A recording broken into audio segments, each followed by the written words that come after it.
the first place I'm going to take us is to the Google business page. It's google.com/business.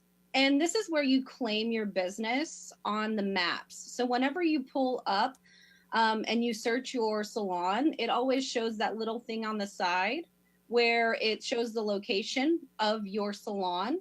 And so we're going to talk about what's important to fill out in that information to get you ranking on that.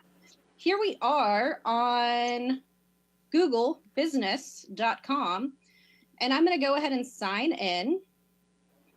I've already got Rebecca's page pulled up.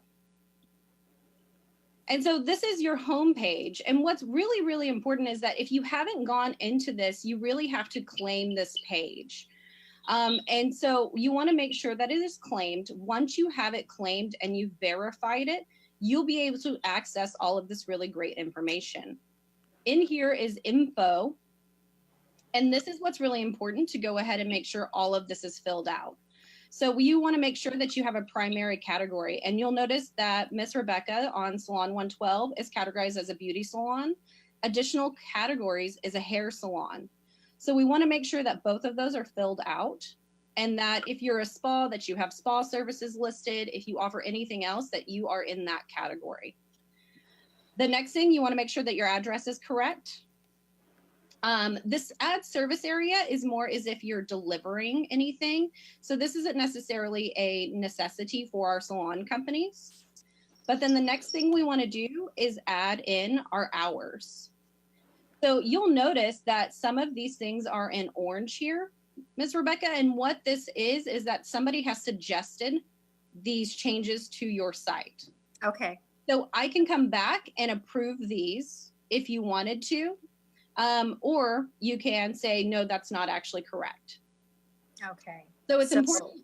Yeah, it's important to log in on this on a regular basis so that you can check these and make sure that if anyone has suggested any type of modifications, that you can either approve them or you can disregard them. Okay, perfect. You've got your phone number on here, which is great, as well as your website.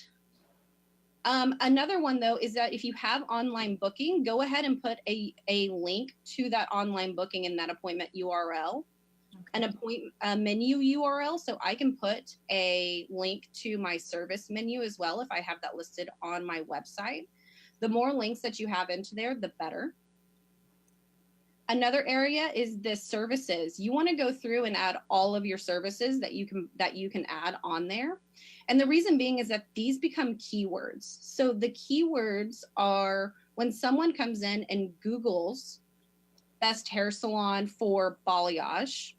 Mm-hmm. If your service is underneath that, say balayage, you'll actually come up in that search under the maps for balayage. This last part is down here. The ad business description is super duper important. The one thing whenever you're creating a description for your business, you want to make sure you're using keywords.